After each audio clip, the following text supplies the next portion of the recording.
Bapak Presiden, Bapak Jokowi berkenan untuk tetap di atas panggung untuk memberikan arahannya.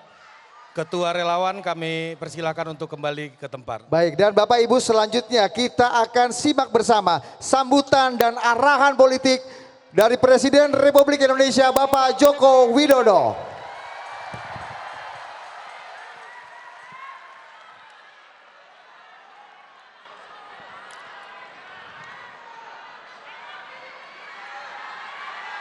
Bismillahirrahmanirrahim.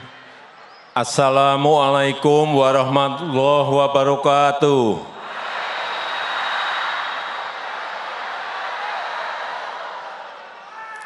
Selamat siang, salam sejahtera bagi kita semuanya, shalom, Om Swastiastu, Namo Buddhaya, salam kebajikan. Yang saya hormati Ketua Wantimpres beserta seluruh anggota dan pimpinan Wantimpres yang hadir di sini Bapak Wiranto, Bapak Sidarto, Ibu Putri. Yang saya hormati Ketua dan seluruh jajaran pengurus dari organ-organ relawan yang hadir pada siang hari ini, selamat siang.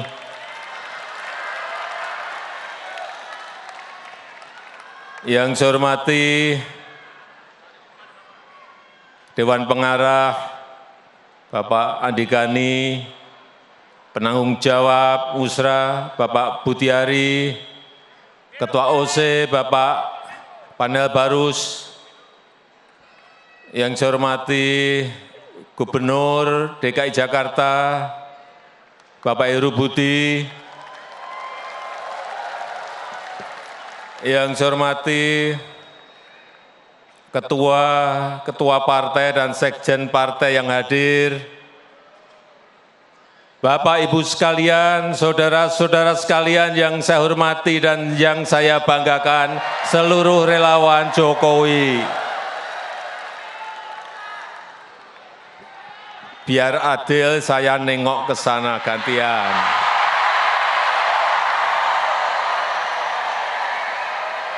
Selamat siang. Selamat siang semuanya.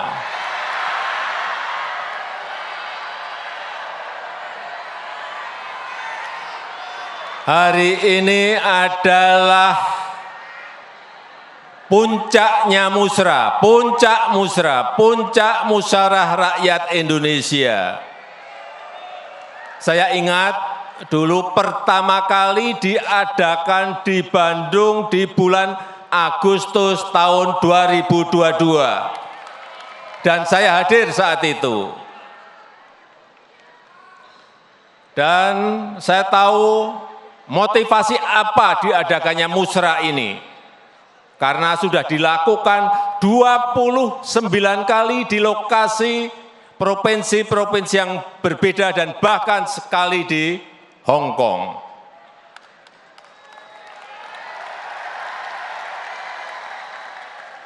Saya sangat mengapresiasi, saya sangat menghargai upaya ini.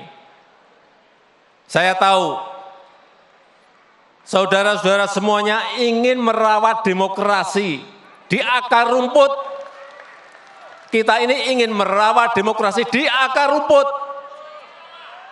Bukan di elit, tapi di akar rumput.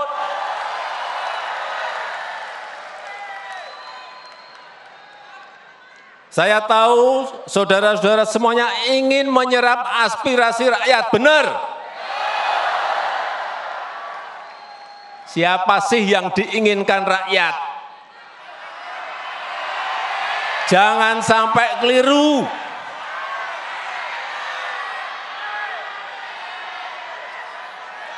Dan saya tahu saudara-saudara ingin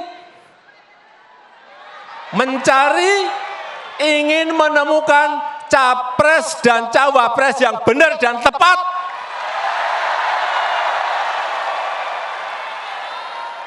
Karena yang kita dengarkan adalah suara rakyat, suara akar rumput, bukan suara elit.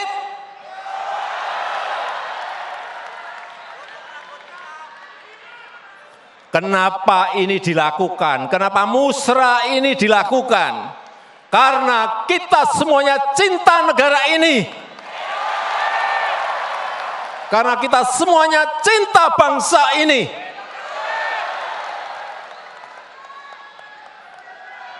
Jadi kalau capek-capek 29 kali dari provinsi ini pindah ke provinsi ini, pindah ke provinsi ini, pindah ke provinsi ini, pindah ke provinsi ini, ke Hong Kong.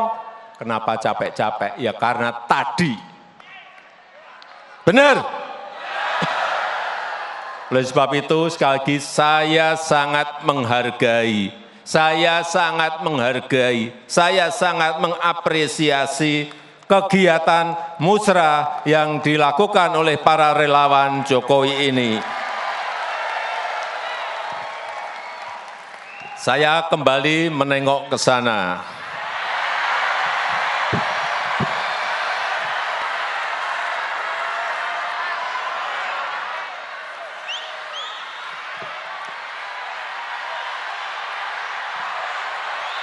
Agak miring sedikit.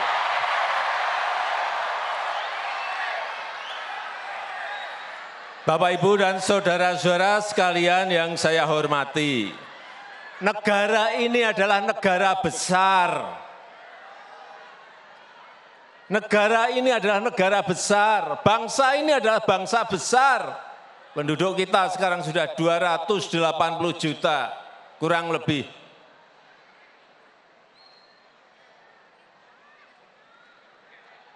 Ini negara besar, ini bangsa besar. Dan rakyat kita, rakyat Indonesia butuh pemimpin yang tepat, butuh pemimpin yang benar, yang dekat dengan rakyat, yang paham hati rakyat, yang tahu kebutuhan rakyat, yang mau bekerja keras untuk rakyat.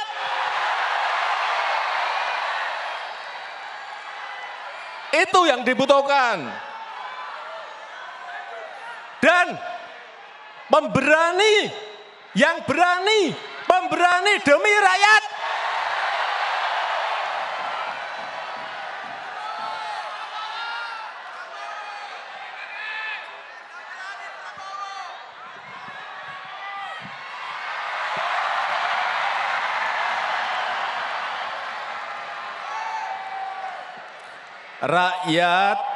Rakyat butuh pemimpin yang paham, yang ngerti bagaimana memajukan negara ini.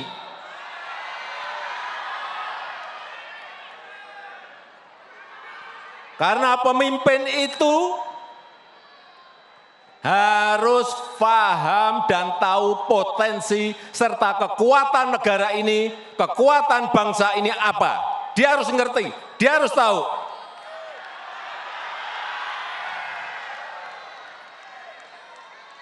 Dan pemimpin itu harus tahu dan paham bagaimana memajukan negara ini, dari sisi mana. Dan mampu memanfaatkan peluang yang ada. Bukan rutinitas, bukan rutinitas. Bukan hanya duduk di istana dan rutinitas.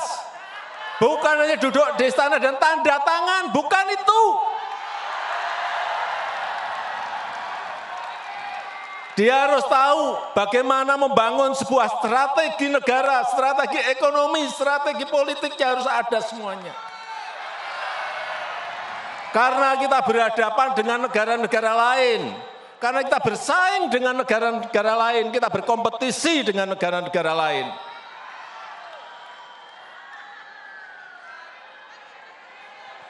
Dan Bapak, Ibu, dan saudara-saudara sekalian yang saya hormati, peluang kita menjadi negara maju, peluang kita menjadi negara maju itu ada dalam 13 tahun ke depan.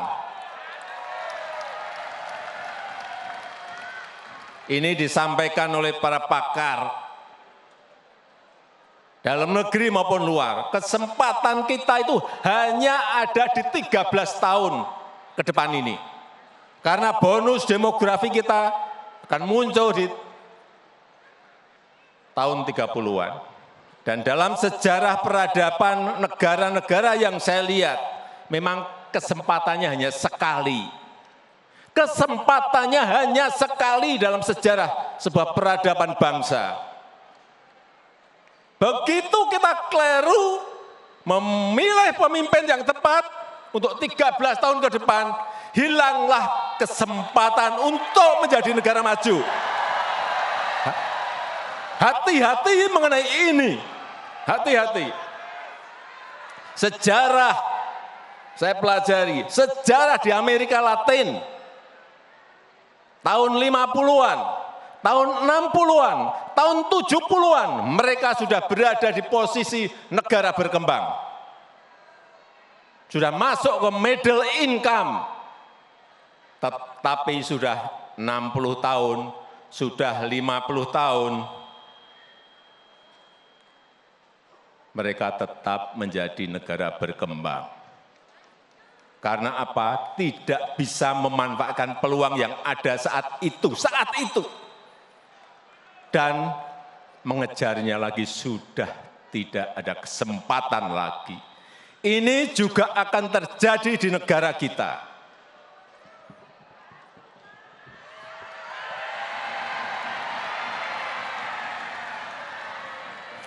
Begitu kita tidak bisa memanfaatkan waktu 13 tahun ini, ada yang namanya bonus demografi, dan kita tidak bisa memanfaatkan.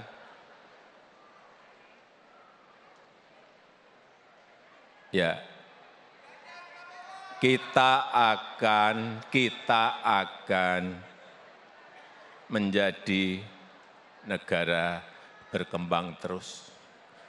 Karena kesempatan itu tidak akan muncul dua kali dalam sejarah sebuah peradaban negara.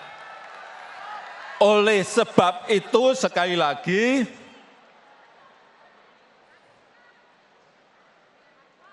memilih pemimpin di tahun 2024 ini sangat krusial, sangat penting sekali, harus tepat dan benar. Oleh sebab itu saya bolak-balik menyampaikan.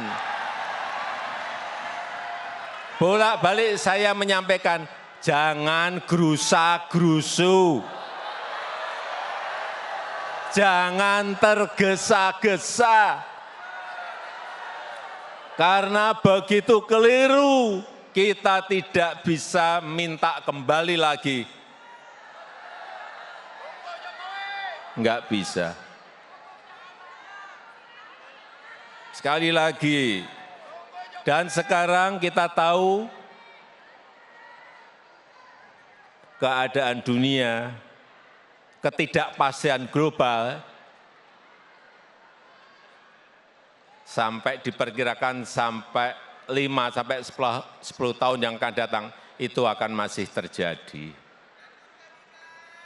Sehingga sekali lagi, nahkodanya itu harus nahkoda yang pemberani, berani mengambil risiko untuk kepentingan negara ini, untuk kepentingan bangsa ini.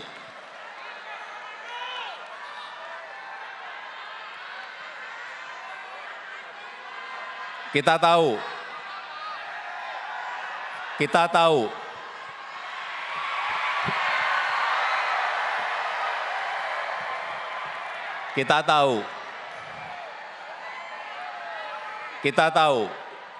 Indonesia, negara kita ini memiliki sumber daya alam yang sangat melimpah, sangat besar.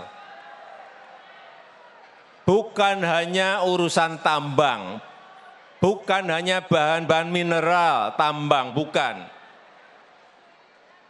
Produk sumber daya alam laut sangat melimpah.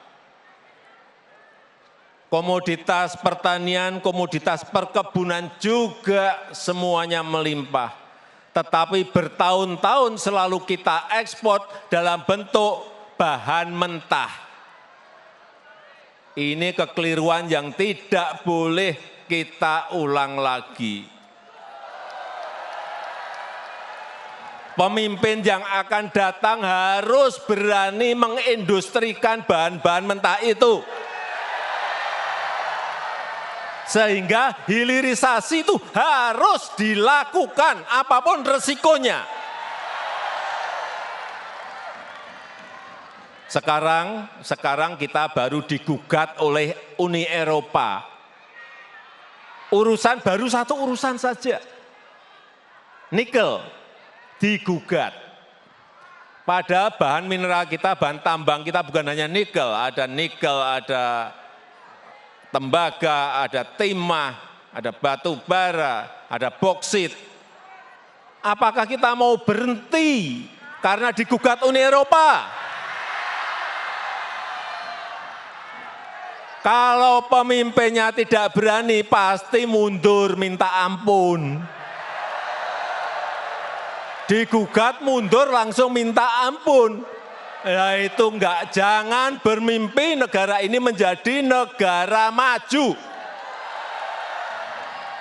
Itu baru bahan satu saja. Belum nanti sumber daya alam laut, belum nanti komoditas perkebunan, belum nanti komoditas perkebunan bukan juga hanya satu, bukan hanya kelapa sawit, ada kopi, ada kakao, ada banyak minyak atsiri, banyak sekali yang masih bisa menjadi sebuah potensi dan kekuatan kita. Dan yang kita harapkan adalah semua nilai tambah itu ada di dalam negeri. Kalau bangsa kita, kalau kita belum bisa mengolah sendiri, mengindustrikan belum bisa, ya cari partner dari luar, enggak apa-apa. Negara itu yang paling penting, negara itu bisa mendapatkan pajak dari situ. Negara bisa mendapatkan PPH, mendapatkan PPN, dari ekspor, biaya ekspor, dari PNBP penerimaan negara bukan pajak, bisa mendapatkan dari situ. Kalau mentahan kita hanya dapat apa? Dan yang paling penting satu, bisa membuka lapangan kerja yang seluas-luasnya untuk negara ini. Tapi kalau digugat nggak berani. Kalau digugat melempem. Ya nggak akan sampai kita menjadi negara maju. Jangan sekali lagi, saya nanti akan titip kepada pemimpin berikut. Jangan takut digugat oleh negara manapun.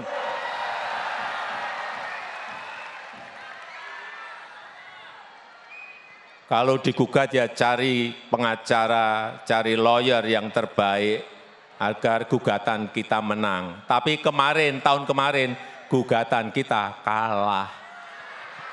Kalah pun juga saya sampaikan kepada para menteri, tidak boleh mundur. Naik banding, saya minta naik banding, udah naik banding. Sambil industrinya diselesaikan. Begitu nanti gugakannya rampung, industrinya udah rampung.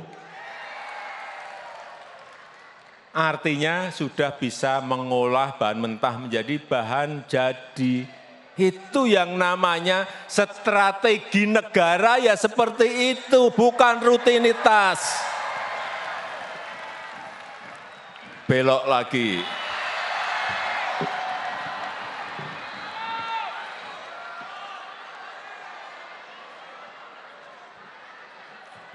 Oleh sebab itu, sekali lagi ke depan, negara ini butuh kepemimpinan yang kuat. Oleh sebab itu, ke depan negara ini butuh kepemimpinan yang kuat. dan mampu menghadapi ketidakpastian dunia, mampu menghadapi ketidakpastian global. Setuju? Kita butuh kepemimpinan yang kuat, setuju? Itu yang baru saya usahakan. Oleh sebab itu, kepemimpinan yang kuat itu dibutuhkan. Yang memiliki komitmen yang kuat untuk anti korupsi. Yang memiliki komitmen yang kuat untuk merawat demokrasi. Penting. Jangan nanti ada yang mau musrah dilarang.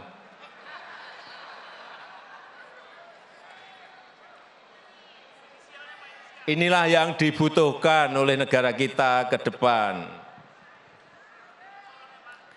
Dan tadi di ruang tunggu, para ketua menyampaikan pada saya beberapa nama yang terekam kuat.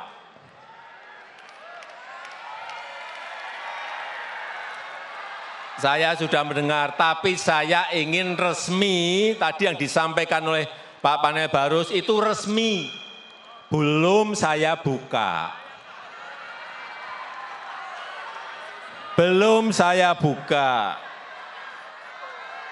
Jadi saya terus terang, ini harus kita berikan waktu kepada partai atau gabungan partai untuk menyelesaikan urusan capres dan cawapresnya seperti apa.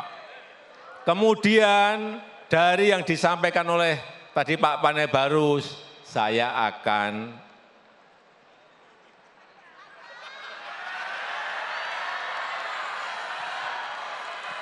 udah tahu kan maksudnya? Karena menurut konstitusi itu yang bisa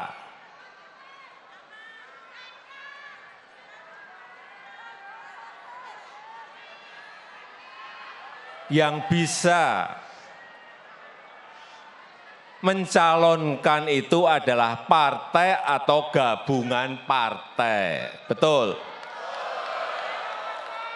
Sehingga itu bagian saya untuk memberikan bisikan kuat kepada partai-partai yang sekarang ini juga koalisinya belum selesai. Jadi kalau saya ngomong sekarang untuk apa? Itu yang namanya strategi ya itu. Jangan tergesa-gesa, jangan gerusa-gerusu, jangan pengen cepet-cepetan, karena Belanda masih jauh. Tapi sekali lagi saya sangat menghargai apa yang sudah dilakukan oleh Musra dalam menjaring nama-nama yang diinginkan oleh rakyat kita.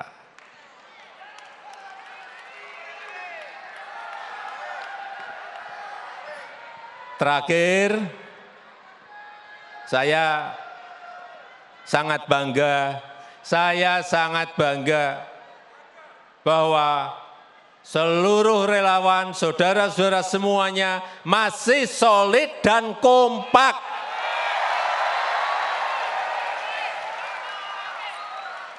Ini penting,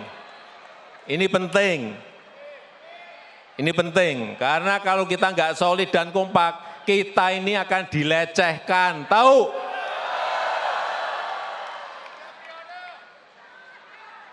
Mau dilecehkan? Mau dilecehkan? Kalau kita kompak dan solid, kita akan diperhitungkan.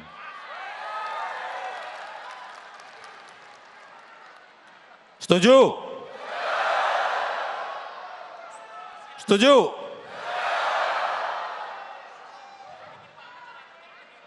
Nanti pada saatnya, pada waktu yang tepat, saudara-saudara semuanya akan saya bisikin satu persatu, entah berapa juta.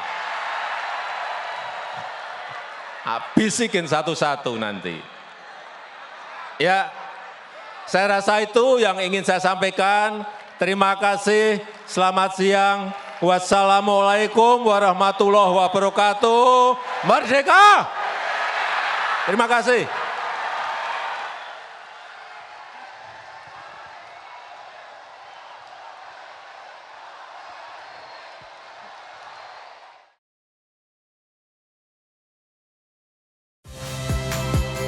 Saya Nitya Anissa, saksikan program-program Kompas TV melalui siaran digital, pay TV, dan media streaming lainnya.